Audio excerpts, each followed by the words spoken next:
हिंदू धर्म को मानने वाले भगवान शिव में बेहद आस्था रखते हैं और उनका स्थान सभी देवी देवताओं में सबसे उच्च माना जाता है, इसलिए उन्हें देवों के देव महादेव भी कहा जाता है।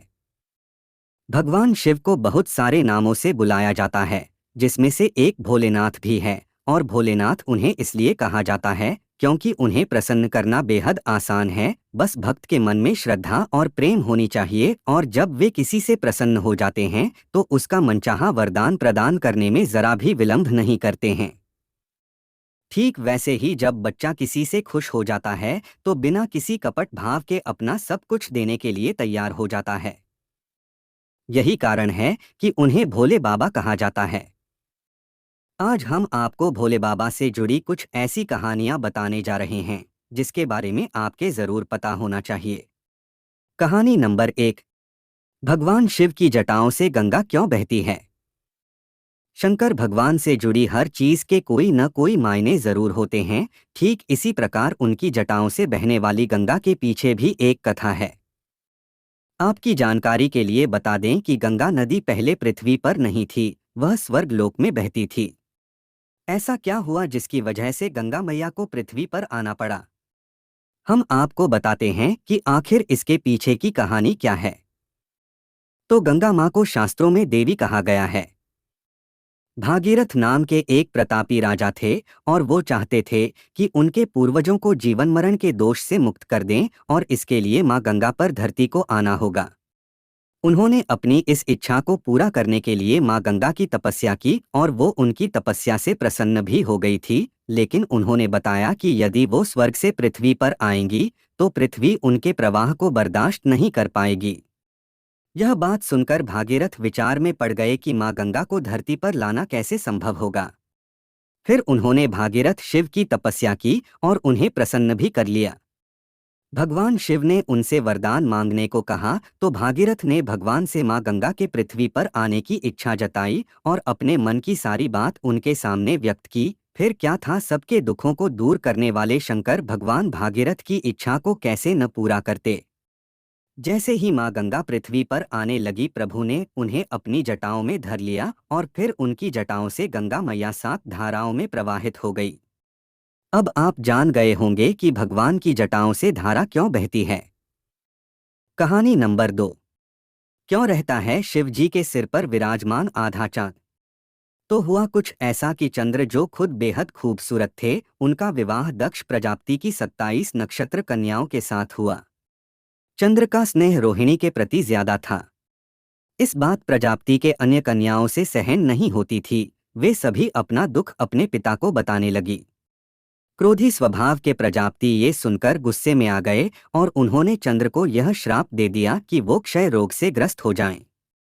इस प्रकार चंद्र क्षय रोग से ग्रसित होने लगे। चंद्र का यह हाल देखकर नारद जी उन्हें भगवान शिव की आराधना करने के लिए कहा। उनकी आराधना को देखकर शिव जी ने उन्हें दोबारा जीवन प्रदान करते हुए उन्हें अपने मस्तक पर विराजमान कर लिया। इस प्रकार चंद्र धीरे धीरे ठीक होने लगे और पूर्णमासी के दिन पूर्ण चंद्र में प्रकट हुए। ऐसे ही भगवान शिव अपने उपासक को कभी खाली हाथ नहीं जाने देते।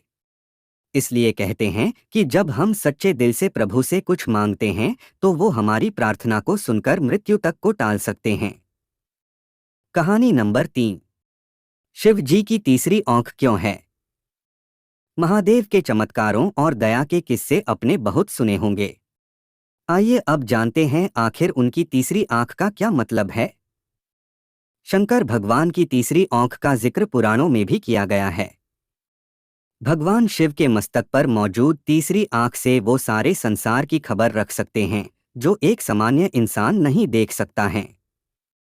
3 आंखें होने के कारण उन्हें त्रिनेत्रधारी भी कहा जाता है। शंकर भगवान की तीसरी आंख का खुलना प्रलय का भी संकेत है। माना जाता है जब धरती पर पाप और अन्याय हद से ज्यादा बढ़ जाएगा तो भगवान की तीसरी आंख से निकलने वाली ये क्रोध अग्नि सभी पापियों का नाश करेगी। शिव जी की प्रत्येक आंख अपने अपने गुणों से जानी जाती है, जैसे दाएं आंख सत्वगुण, बाएं आंख रजोगुण और तीसरी आंख में तमोगुण का वास है। तीसरी आंख उनके विवेक का भी प्रतीक है, क्योंकि वे अपनी तीसरी आंख से समस्त ब्रह्मांड पर नजर रख सकते हैं, इसलिए इनसे कुछ भी छिपा नहीं है। वेदों के अनुसार यह आँख उस जगह पर मौजूद है जहाँ इंसानी शरीर में चाग्या चक्रज नाम का एक चक्र स्थित है। इस आज्ञा चक्र का मतलब है शरीर में पॉजिटिव एनर्जी प्राप्त होना। कहा जाता है कि जो इंसान इस ऊर्जा शक्ति को प्राप्त कर लेता है वो काफी शक्तिशाली बन जाता है और उसे तेज प्राप्त हो जाता है। क्यों आप भी शिवजी के तीसरी आंख के बारे जानकर चकित रह गए न? कहानी नंबर 4। क्यों कहते हैं भगवान शिव को नीलकंठ बाबा? आपने देखा होगा शिव की मूर्ति और तस्वीर में उनके शरीर का रंग नीला होता है, लेकिन ऐसा क्यों है? आइए हम बताते हैं कि शिव जी के इस नीले शरीर के पीछे क्या कहानी है। लोगों के दुख दूर करने वाले शंकर भगवान ने कई बार धरती का विनाश होने से बचाया है। पौराणिक कथा के अनुसार देवता और राक्षस अमृत की खोज में निकल पड़े और इसके लिए उन्हें समुद्र मंथन करना था।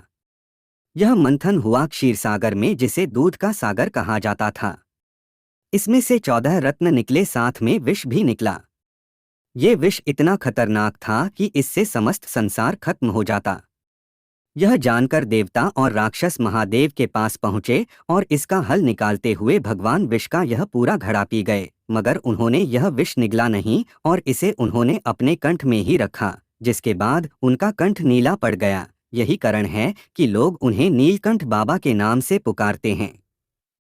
इस कथा को सुनने के बाद अब आपको हमेशा यह याद रहेगा ही हम भोले बाबा को नीलकंठ बाबा क्यों पुकारते हैं।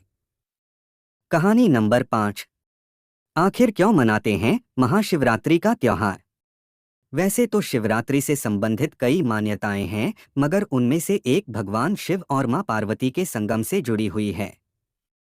प्यारे दोस्तों, क्या आप जानते हैं कि शिवरात्रि के रूप में मनाए वाले शिव पार्वती के विवाह इस जश्न के पीछे की पूरी कहानी क्या है? अगर नहीं पता तो हम आपको बताते हैं।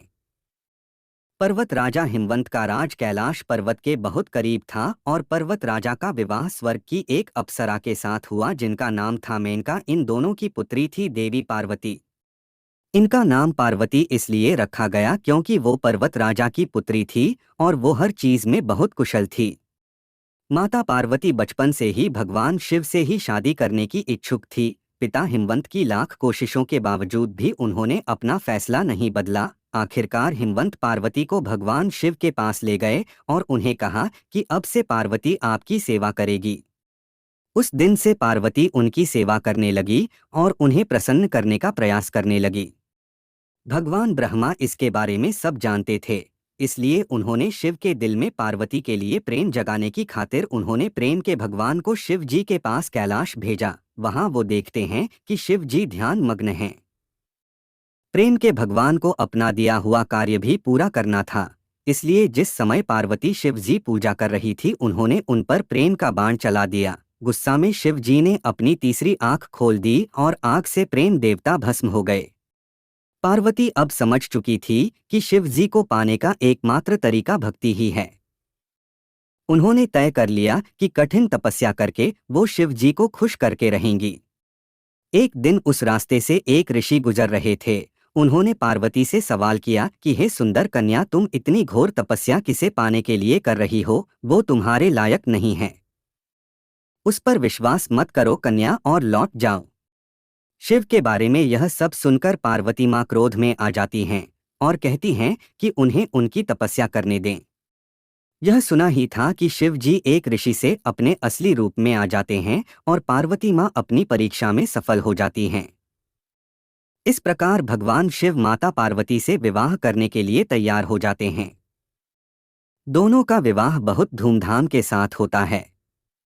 फिर सभी देवता शिव जी से आग्रह करते हैं कि वो प्रेम के देवता को दोबारा जीवन प्रदान करें। वो ब्रह्मा जी द्वारा दिए गए कार्य को पूरा कर रहे थे। इस तरह प्रेम के देवता को जीवनदान मिल जाता है। तो देखा दोस्तों आपने कैसे माता पार्वती की कठिन तपस्या के बाद उनका और भगवान शिव का विवाह संभव हुआ। यही थी शंकर भगवान से जुड़ी कुछ कहानियां। आप ऐसे ही कहानी के रूप से यह कथाएं सुना सकती हैं। ऐसे ही भगवान शिव को महादेव की उपाधि नहीं मिली है। उन्होंने बहुत बार पृथ्वी को विनाश से बचाया है। ऐसे ही मज़ेदार कहानी सुनने के लिए चैनल को लाइक, शेयर और सब्सक्राइब जरूर करें। धन्यवाद।